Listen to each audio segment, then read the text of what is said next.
मैं टैक्सी वे एजेंसी च कम करदा स, मैनू फाला ही बन गया। उसदे बाद हुण बेहतर हो गया, हूँ जे बार दुकानदारी पाई है तो कम करने दे काबिल नहीं पूरा। दुकानदारी बनाई है निक्की जी, तो इस दुकानदारी विच मेरा गुजारा नहीं हो रहा।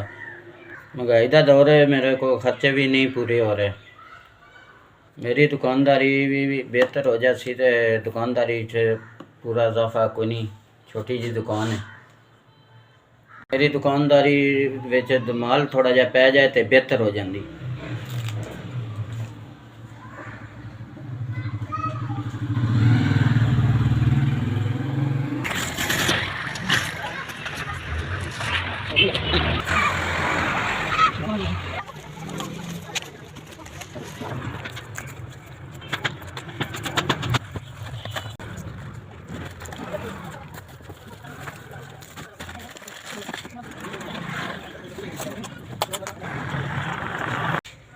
साजिया ही तो याद कोई नहीं रखते।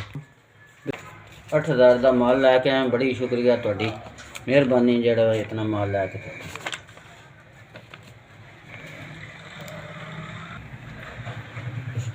तुहाडी मेहरबानी जेड़ा इतना माल लैके दिता, शुक्रिया तुहाडा।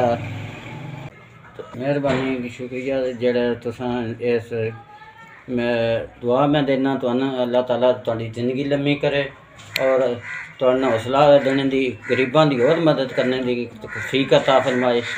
अल्लाह जिउंदे रहो, वसदे रहो, बाद का मिगी कोई ऐसा फकर ना आवे जिहदे मुकद्दर जिंदगी तुहाडी लम्मी तो लम्मी अल्लाह ताला दे जिंदगी दे। मेहरबानी शुक्रिया तुहाडा।